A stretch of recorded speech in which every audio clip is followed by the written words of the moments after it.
So in this video, I want to explain how we could apply this so-called continuity correction if we were calculating the p-value for a hypothesis test for difference of proportions by hand. So how we can get a consistent test result as we get when we run the prop test in R.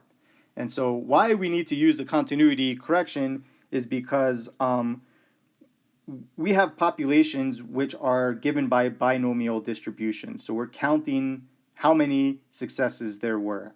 In this case, success is a bad thing. In the case of the xylitol example, we're counting how many children got ear infections. So that's a discrete random variable. But the central limit theorem approximates this using a normal distribution, which is a continuous distribution. So back in chapter 4, when we were looking at sampling distributions, we talked about how when you're using a normal distribution to approximate a binomial distribution, we're going to have some error due to using a continuous distribution in place of a discrete distribution, and we can more accurately correct for that distinction using what's called this continuity correction. And so what that means in this case is if we don't do that, our p-value is going to be too small, okay? And that difference might be enough to change something from what should be insignificant to suddenly a significant test result if we underestimate the p-value. So we're going to correct our successes so that we're going to get a larger p-value. So let me explain what that means in this example. So this example is the one we previously took a look at where we want to see whether this sweetener xylitol actually reduces the incidence of ear infections in children. So there was a control group of 165 children, 68 of them got ear infections, and a treatment group of 159 children who took xylitol, 46 of them got ear infections. And we want to test to see whether the proportion of people or children that take xylitol and get an ear infection is less than the proportion of children that don't take any medication and get ear infections.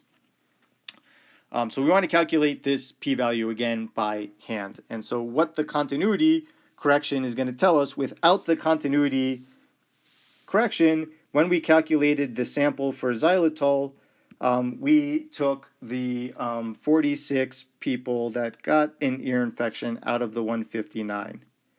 And when we first calculated the sample proportion for the control group, this had 68 children that got ear infections out of 165. And we're going to add or subtract 1/2 onto each of these successes in such a way that we're going to make these two proportions closer to each other. And so when we make the difference in sample proportions closer to 0, right, that's going to mean that we've moved this difference closer to the middle of the sampling distribution. And so we should expect then that the p-value is going to be larger. So the closer the differences are to 0, the less significant the test is going to be, the larger the p-value is. So we want to add some correction onto our calculations so that the p-value isn't underestimated like it was previously. So that means I want to make these two proportions closer to each other. So I'm going to take this proportion for the xylitol group and I'm going to add 1/2 to it. 1/2 to the number of successes. So I add 0.5 to the 46. And for the control group, I'm going to reduce the proportion of people that got ear infection. So I'm going to subtract 1/2 from the number of successes. And now these two resulting proportions, they're still pretty close to what we got in our data, but they're going to be a little bit closer to each other. The pooled proportion, that's not going to change regardless if we do this, right? And so in some sense, you can say, well, if I added 1/2 a success to this one and I subtract 1/2 a success from the other one, right? We aren't changing the total number of successes in the end anyway. And so we should get the same pooled proportion that we got from the previous one, and that was 0.352. But now we would calculate our test statistic by using these values for our proportions. So now I'm going to take the 46.5 over 159, and that comes out to 0.292.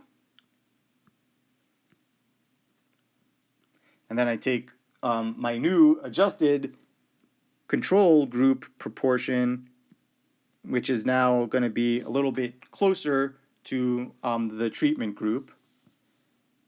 And then we divide all of this by the square root of our pooled proportion, which was 0.352, times 1 minus our pooled proportion,